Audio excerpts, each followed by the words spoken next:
کیونکہ اب آئیے ذرا وہ روایت پیش کرتا ہوں ان کے حق کے اندر جو ائمہ اہل بیت علیہم السلام نے کہی ہیں۔ عزیزان گرامی، امام حسین علیہ السلام اپنے آخری خطبے کے اندر جملے کہہ رہے ہیں، کہتے ہیں کہ تم لوگ یہ میرے امامے کو دیکھ لو، یہ امامہ میرا نہیں ہے، میرے جد رسول خدا کا ہے، یہ ابا میری نہیں ہے، میرے جد رسول خدا کی ہے۔ پھر اپنی قبا کی طرف سے کہتے ہیں یہ میری نہیں ہے، میرے جد رسول خدا کی ہے۔ پھر ایک اونٹنی پہ سوار ہوتے کہتے ہیں یہ اونٹنی میری نہیں، میرے جد رسول خدا کی ہے۔ پھر تلوار دکھاتے ہیں، کہا سب کچھ، تو سب رونے لگے، کہا رسول خدا کے سارے تبرکات ان کے پاس ہیں۔ مولانا نے کہا پھر بھی تم میرا قتل کر دو گے، سب کچھ دکھا دیا تمہیں تبرکات، رو بھی رہے ہو کہ رسول خدا کے تبرکات اس کے پاس ہیں، کیونکہ میں نواسا ہوں، میرے پاس تبرکات۔ پھر اس کے بعد ایک مرتبہ ہاتھوں کو بلند کرتے ہیں اور دعا کرتے ہیں، کہتے ہیں پروردگارا، آج یہ سارے میرے دشمن اور میرے خون کے پیاسے ہیں، مجھے قتل کرنا چاہتے ہیں، اور میرا ایک ہی جرم بتاتے ہیں کہ میں نے یزید کی بیعت نہیں کی ہے۔ ان کے نزدیک جرم کیا تھا سید الشہداء کا؟ کہ انہوں نے یزید کی بیعت نہیں کی۔ تو مولا پھر ہاتھوں کو بلند کہتے ہیں کہ پروردگارا، پھر بنی ثقیف سے اس جوان کو ان پہ مسلط کر دے جو میرے ہر قتل کا بدلہ ان سے لے۔ جملوں کو ضائع نہ کیجیے گا۔ عزیزان گرامی، جناب سید الشہداء کی یہ دعا بتا رہی ہے کہ بنی ثقیف سے صرف ایک ہی تاریخ میں آدمی مسلط ہوا ہے حکومت کے اندر، جس نے 17.5 مہینے یعنی 1.5 سال کے قریب حکومت کی، اور 1.5 سال میں ہر سید الشہداء سے ہر قتل کرنے والا، ہر جرم کرنے والا، ہر خون کے قطرے کا بدلہ لینے والا ایک ہی آدمی ہے، مختار ابن ابی عبید ثقفی۔ تو سید الشہداء کی یہ دعا کا جملہ جس کو سید الخوئی نے اور بڑے بڑے مراجع نے، علماء نے اپنی کتابوں میں نقل کیا کہ مرحوم کس نے لکھا اپنی کتاب بحار الانوار کی جلد نمبر 54 کے اندر علامہ محمد باقر مجلسی نے لکھا کہ سید الشہداء نے ہاتھوں کو بلند کر کے دعا کی کہ پروردگارا، میرے یہ سامنے ایک ایک قتل جو میرے خاندان سے ہوا ہے، ایک ایک آدمی شہید کا بدلہ لینے کے لیے، اور ایک ایک قطرہ جو خون کا بہا گیا قتلاً، اور ہر چیز کا بدلہ، ہر ظلم کا بدلہ لینے کے لیے بنی ثقیف کے اس جوان کو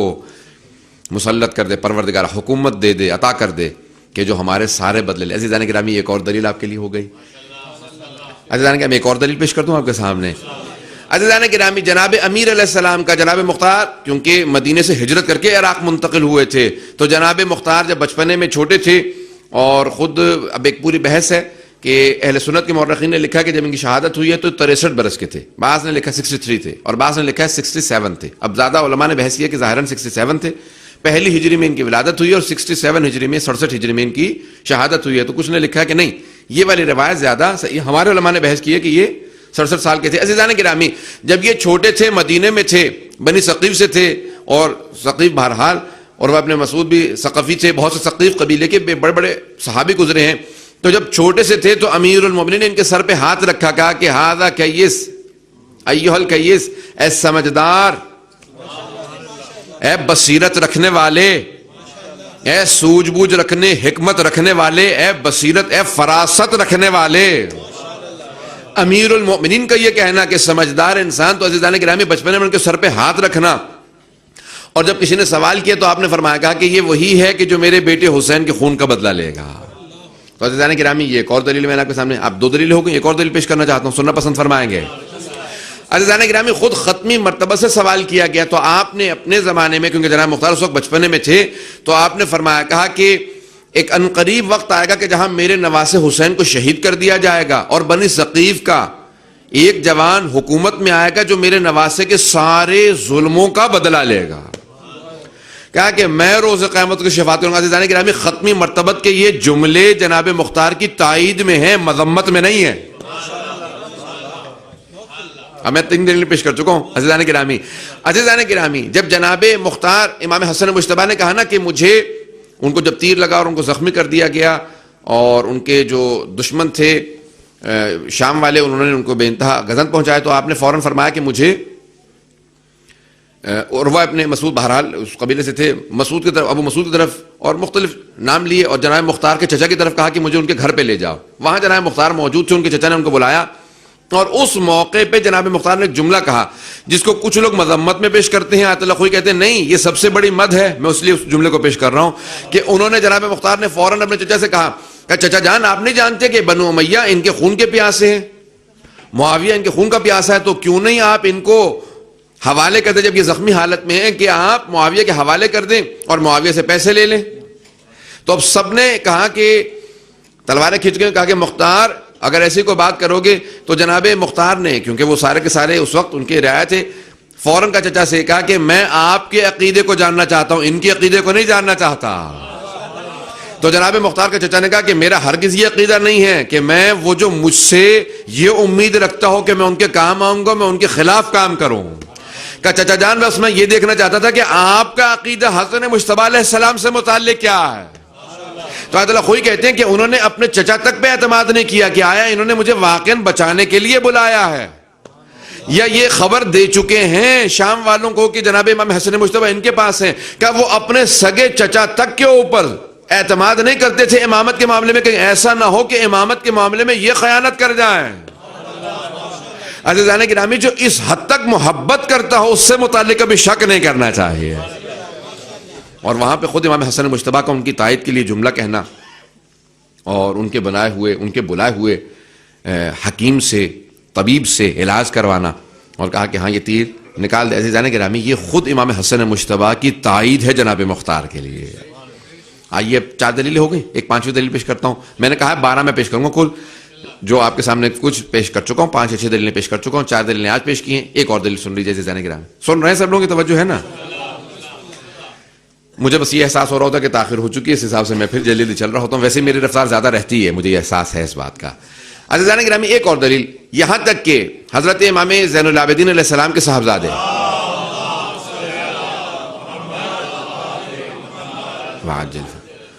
ان کے صاحبزادے فرماتے ہیں، کہتے ہیں کہ جناب مختار نے 20,000 دینار میرے بابا کو ہدیے کے طور پہ بھیجے۔ کہ میرے بابا نے ان پیسوں سے وہ جو بنی ہاشم کے مکان گر چکے تھے ان سارے مکانوں کی تعمیرات کروائی،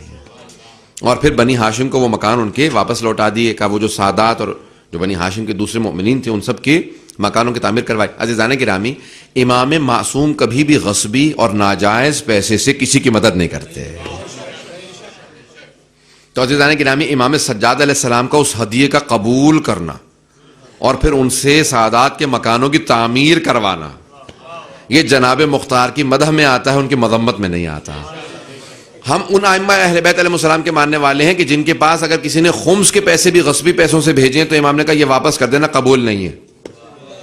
کہ لیکن مولا نے خمس نکال دیا، امام نے کہا اگر کوئی کسی ہمارے شیعہ کا مال غصب کرنے کے بعد پیسے نکال کے بھیج دے ہمیں قبول نہیں، اسے واپس کر دینا۔ عزیزان گرامی، حضرت امام زین العابدین علیہ السلام کا ان پیسوں کا قبول کرنا اس بات کی علامت ہے کہ وہ انہیں غصبی نہیں مانتے تھے۔ بات واضح ہو رہی ہے عزیزان گرامی؟ تو جناب مختار کا آئیں ذرا ایک اور میں اب دلیل پیش کر دوں۔ آج کی 5 دلیلیں مکمل ہو چکی ہیں، ایک دلیل پیش کر دوں گا تاکہ پھر انشاءاللہ بات اپنے تکمیل تک پہنچ جائے۔ امام محمد باقر علیہ السلام کے دعا کے جملے۔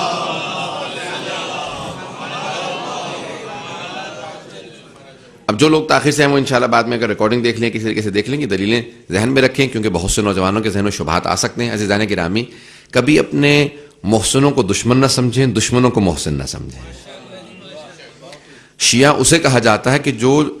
1400 سال بعد بھی آنے کے بعد آج بھی یہ جانتا ہے کہ علی حق پہ تھے جو ان کے مقابلے میں تھے غلط تھے۔ تو عزیزان گرامی، جو ہم 1300 ساڑھے 1300 سال بعد آج ہم جانتے ہیں کہ سید الشہداء حق پہ تھے جو ان کے مقابلے میں تھے باطل تھے، تو اسے شیعہ کہا جاتا ہے۔ عزیزان گرامی، تو اس لیے کبھی بھی وہ افراد جو اہل بیت علیہ السلام کے عاشق و چاہنے والے ہوں، جو ہمارے محسن رہے ہوں، کبھی انہیں دشمن نہ سمجھیں، اور جو دشمن ہوں کبھی بھی ان سے دھوکہ نہ کھائیں۔ کبھی کوئی دشمن ہو اور دھوکہ دے کے آ رہا ہو، بار بار اپنے آپ کو اس طرح کا اظہار کرتا ہو کہ نہیں میں چاہنے والا ہوں، تو شیعہ اسے کہا جاتا ہے کہ جو ایسے لوگوں سے کبھی دھوکہ نہ کھائے۔ میں پہنچا پایا ہوں یا نہیں پہنچا پایا؟ ایسے لوگ ہر دور میں رہے ہیں، ہر دور میں ہیں، آج بھی مل جائیں گے، پہلے بھی ہیں۔ عزیزان گرامی، یہ بات یاد رکھیں، کوئی بھی آدمی آپ کو کبھی اہل بیت کا نام لے کے دھوکہ نہ دے۔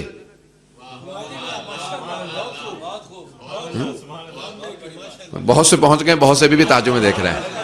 آئیں میں ذرا تھوڑی سی وضاحت کر دیتا ہوں۔ عزیزان گرامی، کبھی بھی کوئی آپ کو اہل بیت کا نام لے کے دھوکہ نہ دے۔ کئی مرتبہ ایسا ہوتا ہے کہ وہ جانتے ہیں کہ یہ جتنے بھی ماننے والے ہیں نا، یہ سارے کے سارے اس حد تک جذباتی ہیں کہ اگر ان سے جان مانگی جائے تو اہل بیت کے نام پہ دے دیں گے۔ تو اب وہ کبھی یہ نہیں کہتے کہ یزیدی ہوں میرا ساتھ دو، ہمیشہ یہ کہتے ہیں حسینی لشکر چل پڑے ہیں۔ کبھی یزیدی یہ نہیں کہتا کہ میں یزیدی ہوں، ہمیشہ یزیدی بھی جانتا ہے کہ یزید کے نام پہ کوئی ساتھ نہیں دے گا، حسینی کہوں گا اپنے آپ کو تو لوگ ساتھ دیں گے۔ تو عزیزان گرامی ہمیشہ یاد رکھیے گا ہم اہل بیت علیہ السلام کے ماننے والے ہیں، ان کے عاشق ہیں، لیکن کبھی ان کے دشمنوں سے دھوکہ نہیں کھائیں گے، اور کبھی بھی ان کے جو چاہنے والے ہیں ان کو ان کی مذمت نہیں کریں۔ آئیں ذرا 5ویں امام کے دعا کا جملہ ہے۔ مولا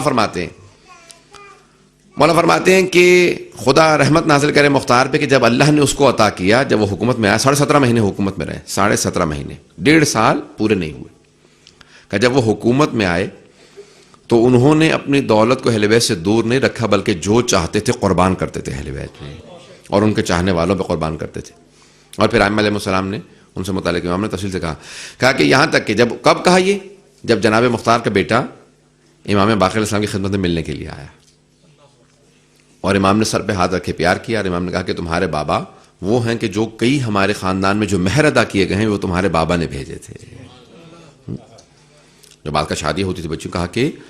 بچوں کی شادی ہوتی تھی تو ان کے مہر جو ہیں ادا کیے گئے جناب مختار کے دیے ہوئے پیسوں سے۔ ائمہ علیہ السلام غصبی 1 درہم قبول نہیں کرتے، جب تک پیسہ پاک نہ ہو ائمہ قبول نہیں فرماتے۔ عزیزان گرامی اگر کوئی اپنے بچے کا مہر ادا کر رہا ہو ان پیسوں سے تو امیر امین یعنی 5 امام صاحب کا یہ جملہ بہت بڑا جملہ ہے۔ میں آج جب پڑھ رہا تھا ساری دلیلیں دیکھ رہا تھا، بہت سے بحثیں پڑھی، ہر بحث پیش کرنے والے نہیں، ممبر پہ مختصر سے میں نے آپ کو جتنا خلاصہ کر کے پیش کر سکتا تھا عزیزان گرامی میں نے خلاصہ کر کے بحثوں کو پیش کیا۔ عزیزان گرامی جناب مختار سے متعلق ائمہ علیہ السلام نے بے انتہا ان کی مدح کی۔ اب عزیزان گرامی میں اس مرحلے کے اندر، اور کیونکہ خمسہ صرف 2 مجالس رہ گئیں، کل اور پرسوں میں نے وعدہ کیا تھا کہ آخری 2 مجالس میں ان کی جنگوں کو پیش کروں گا اور ان کے بدلے لینے کو پیش کروں گا، کل اور پرسوں انشاءاللہ۔ آج اس آخری مرحلے کو کہ 12 دلیلیں جو میں نے آپ کے سامنے پیش کی ہیں عزیزان گرامی، یہ ائمہ علیہ السلام نے ان سے متعلق فرمایا ہے کہ مختار ہمارے چاہنے والوں میں تھے۔ عزیزان گرامی اب آئیے ذرا میں اس مرحلے کے اندر داخل ہونا چاہتا ہوں جو جناب مختار سے متعلق میں پیش کرنا چاہتا تھا کہ کون ہے جناب مختار جن کے متعلق ائمہ علیہ السلام نے کیسے کیسے الفاظ استعمال کیے ان کی مدح میں، اور خصوصاً امام زین العابدین علیہ السلام نے۔ واجل فرج مختصر سے اس کے اندر وقت کے اندر، کیونکہ مجھے جناب معصومہ قم سے متعلق کچھ مطالب کو پیش کرنا کہ بی بی کی آج روز شہادت ہے، میں نے کل وعدہ بھی کیا تھا۔ عزیزان گرامی جناب مختار وہ ہیں کہ جن کے متعلق جب حضرت محمد حنفیہ خود سے امام علیہ السلام کے پاس آئے گا کہ مولا ان کے خط میرے پاس آئے ہیں اور وہ آپ سے اجازت مانگتے ہیں، تو امام علیہ السلام نے جناب محمد حنفیہ سے کہا کہ مختار سے کہہ دینا کہ ہمارے اجداد نے جو ان کی تائید کی تھی اور جو ائمہ علیہ السلام کے اصحاب نے انہیں بتا دیا ہے، اور خود اسبغ ابن لباتہ جو امیر المؤمنین کے کہہ لیجیے آپ کی سمپل زبان میں کہوں کہ پی اے تھے، پرسنل اسسٹنٹ تھے مولا کے، سیکرٹری تھے، خط لکھتے تھے سارے کے سارے، منشی تھے، پرسنل اسسٹنٹ تھے مولا کے جناب اسبغ ابن لباتہ، انہوں نے خود سے جناب مختار کو کہا تھا ان کی جوانی میں کوفے کے اندر کہ اے مختار یاد رکھنا میں نے خود امیر المؤمنین سے سنا ہے کہ یاد رکھنا اس جوان کا جب یہ قیام کرے گا تو اس کا ساتھ ضرور دینا۔ تو مولا نے فرمایا جو ہمارے اجداد مختار سے متعلق کہہ گئے مختار کو یاد دہانی کرا دینا کہ اللہ سبحانہ و تعالیٰ نے اسے کسی مقصد کے لیے خلق کیا۔ عزیزان گرامی یہ سارے کے سارے مختلف لوگوں کا ان کو مسلسل بتانا، اور دوما جو ان کی والدہ تھیں کہتی تھی کہ مختار جب میں تجھ سے حاملہ تھی تو مسلسل میں خواب میں یہ دیکھا کرتی تھی کہ میرا بیٹا بدلہ لے گا۔ اے میرے لخت جگر میں نے اپنے مسلسل خوابوں میں بھی جب حاملہ تھی تو یہی دیکھا کہ تو مجھے عطا کیا جا رہا ہے، آل رسول کی خدمت کے لیے عطا کیا گیا۔ مسلسل وہ ان کو یاد دلاتی رہتی تھی اور اسی لیے اپنی ماں سے بے انتہا محبت کرتے تھے۔ جب اسیری کے اندر بھی گئے، جب مسلسل سخت وقت بھی دیکھے تو تب بھی ماں سے بے انتہا محبت کرتے تھے، ان کو فوراً لکھتے تھے، بات کر ملنے جاتے تھے۔ عزیزان گرامی روایات میں ملتا ہے، تاریخ نے لکھا ہے کہ جناب مختار اپنی والدہ سے مسلسل سوال کرتے تھے کہ آپ نے کیا کچھ دیکھا تھا، یعنی ری انڈورسمنٹ کے لیے انسان اپنے تائید کے لیے بار بار اس کو یاد دلاتا ہے۔ عزیزان گرامی اگر کسی کو یہ معلوم ہو مجھے کسی مقصد کے لیے بھیجا گیا اور اس کو وہ مقصد یاد ہو لیکن جو اس سے منسوب ہو اس سے بار بار پوچھنا اس مقصد کے اندر پائیداری حاصل کرنے کا مقصد ہے۔ بار بار اپنی والدہ سے کہتے تھے مجھے یاد دلائیے کہ آپ نے کیا دیکھا تھا، کہا کہ مجھے خود رسول خدا کو خواب میں دیکھنا یاد ہے، اور بی بی کو مسلسل کہا کہ میں تمہیں بتاتی ہوں کہ مجھے بار بار یہ بشارت ہوتی رہی کہ تمہارے آغوش میں جو بچہ ہے، میں مجھے مسلسل خواب میں دیکھا کرتی تھی کہ